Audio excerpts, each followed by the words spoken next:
እንዴ ፍቅር እንዴ የማይሆነውን አንቺ ረፍራትሽ ነው የሚናገር ሰነፍራት አይቻልም። ዛሬ ምንም ነገር አይፈቅድ። ምንም ተነጋግረን የመጣ ነው። ታውቁ ዋጩ እንዴ ፍቅር ታውቁ በቃ የደስታ እኮ ነው ከሌላ ነገር አይደለም። ለምን ተፈለገ ማለት አሁን ሌላ ሰው ቢጠይቀኝ ልቀበል እችላለሁ ይሄን ጥያቄ። አንተ ግን ስጠይቀኝ አልቀበለውም። ለምን ተሰማሽ? ምክንያቱም ፈገግታሽን ማየው ማለት ነው ከኔ ጋር ሳይሽ ነው ሪል ትክክለኛ ስሜትሽን ማየው የምሬን እውነት። እና ሌላ ቦታ ላይ እያስመሰልሽ እየዋሸሽ ነው የሚመስለው። ያው በቃ እውነት ተሳሳትኩ። የተሳሳል ማለት ተሳሳትኩ ማለት ነው። ጊዜ ፈታኝ ልኮራብሽ ምናምን አይደለም ግን አይ ተቆራብኝ ትክክለኛ ስሜትሽን ማየው እጅ ነው።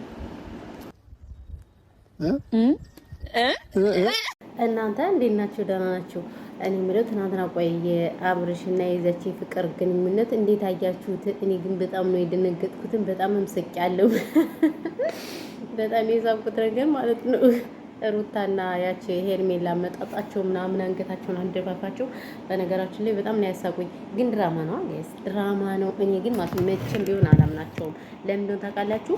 አሁን ብዙ ነገር አሉና ማለት በቃ አለፈበት። ቻናላቸው እየታየ አይደለም። የተወሰነ ቀዝቀዝ ሲልባቸው አሁን ደግሞ ምን አረጉ መሰላችሁ? ፍቅርን እንደገና ደግሞ ድጋሚ አምተው ደግሞ ከፍቅር ጋር ጀመሩ እንጂ ማለት እነሱ መቼም ቢሆን በቃ እውነት አይደለም። ሁሉ ነገር ድራማ ፌክ ነው። ግን እኛም ኮሜንታተሮችን ክፉ ነገር እያስባሉ እኛ ያልሆነ ኮሜንት እየኮመትን ፎቶአቸውን እየዘቀዘቅን በተለይ ቲክታክ ላይ ፎቶአቸው እንዳለ በጣም ተሰራጭቷል። ቲክታክ ላይ ቤተሰብ ራሱ አይቀራቸውም። ግን ይሄ አግባብ ነው ብዬ አላስብም እንደኔ ማለት ነው። ይሄ በጣም ሳቄ መቶ በቃ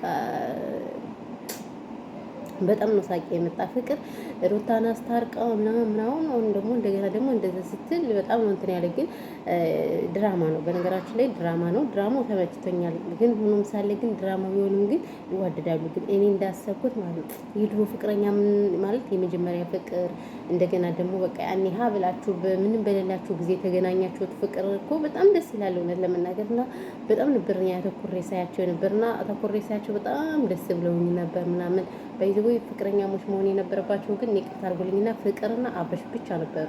እነሱ ቢቀጥሉበት እሱም ከሷ በተወልድ ምናምን እሷም እንደዛው ምናምን እኔ በጣም ደስ ይለኝ ነበር። ግን ያው አንዳንዴ ደግሞ ፈጣሪ የፈቀደው ሁሉን ነገር እኛ እንዳሰብነው ሳይሆን እሱ እንዳሰበው ስለሚሆን እሷም ከዛ ከሌላ ልጅ ወለደች።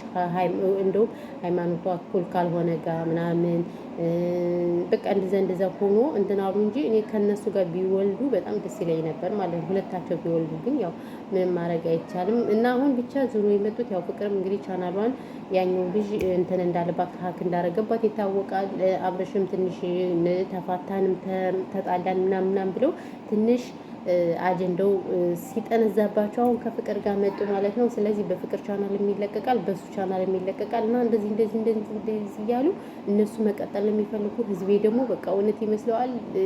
አንዴ የፍቅርን ፎቶ ይዘቀዝቃል፣ አንዴ እነሱን፣ አንዴ ምናምን ሰንበዲ ምናምን ነው። እነሱ መቼም ቢሆን አይጣሉም መቼም እና አንዳንዴ የምልላችሁ ፈልጌ ነው ያልሆነ ኮመንት የምትኮምቱ እንደገና ደግሞ እሱ ብቻም ሳይሆን የቤተሰብ ፎቶ የምትዘቀዝቁኝ አሁን በጣም እየተናደድኩ ያለው ፎቶቸው በጣም ነው የሚዘቀዝቅ ቲክቶክ ላይ። የምር ቤተሰብ እኮ አይመለከተውም ጎበዝ ተው እንጂ እኛ ባመጣነው ቤተሰብ ምንም ሊወቀስ አይችልም፣ ምንም ሊደረግ አይችልም። ቤተሰብ በዚሁ አጋጣሚና ብዙዎቻችሁ ቤተሰብ ባትናገሩ እኔ ይቅርታ አድርጉልኝና ደስ ይለኛል። እንደኔ ማለት ነው ሰው ቤተሰብ ምንም የሚመለከተው ነገር የለም ማለት ነው። እና ብቻ ለማንኛውም ደስ ብለውኛል። እኔ አረካታቸው ምናምን በቃ በጣም ነበር ሳያቸው ነበር ሲቆረመሙ ነበር ምናምን በቃ አተኩሬ ነው ሳያቸው ነበር በቃ እና ደግሞ እንደዚህ ምኖች መተው ደግሞ በቃ የሆነ ነገር ሲል ደግሞ በጣም ሳቄ መጣው ብቻ ማለት ነው። እና ድራማው ብቻ በጣም ደስ ይላል። እንግዲህ ምንም ማድረግ አይቻልም። አብረሽ ባይዘው ለማንም ቦታ አይሰጥም፣ ወላ ለቤተሰብ ወላ ለምናምን ሰንበዲ በቃ እንደፈለገው ነው። ቤተሰብ ጋር ራሱ አሁን አይሄድማ። ቤተሰብ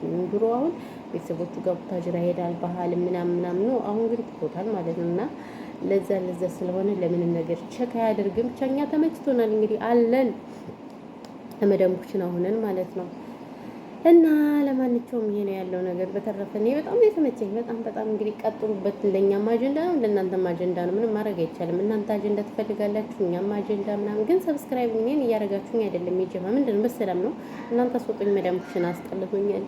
መዳምኩሽን አስወጡኝ። ስለዚህ ደስ የሚል ድራማ ነበረ። ቀጥሉበት። እንግዲህ ምንም ማድረግ አይቻልም። ምንም ህዝቤ እናቴ ህዝቤ እንደዚህ አይነት ነገር ነው የሚወዱ በነገራችን ላይ እንጂ ቁም ነገር ስለማይወድ መጃጃል ነው እንግዲህ እየመጣን እኛም እኮ ከእናንተ ተማረን። ካሁን በኋላ በቃ ህዝቤ ጥሩ ነገር እንደማይወድለት ምናምን ነገር ተረድተናል ማለት ነው። ለማንኛውም ይሄ ነው ያለው ነገር ማለት ነው ቤተሰቦችን እና በተቻላችሁ መጠን በተለይ ቲክታክ ላይ ፎቶ የምትዘቀዝቁ ሰዎች እኔ ከዚህ ድርጊታችሁ ብትቆጠቡ ደስ ይለኛል። ለማንኛውም ያለው ነገር ይሄ ነው። በያላችሁበት ሁላችሁም ሰላማችሁ ብዙ ትትረፍረፍ ይበል። ፈጣሪ ኢትዮጵያ ሀገራችን ሰላም ያርግልን። እና እንግዲህ ለዛ ላይ የነበረን ቪዲዮ ይህን ይመስላል ማለት ነው። ቻው ሽንቶች ማሮች ፍቅሮች ብዙ አላወራባችሁም። በዚህ ቪዲዮን እያያችሁ ስላለ አይደለ ብዙ አላወራባችሁም። ምክንያቱም ቪዲዮ ካልታየ ማፊ ፋይዳ የኔ መለፍለፍ ምንድን ነው ፋይዳው? ፋይዳ የለውም በነገራችን ላይ እና ለዛ ነው። እናመሰግናለን ሁላችሁ።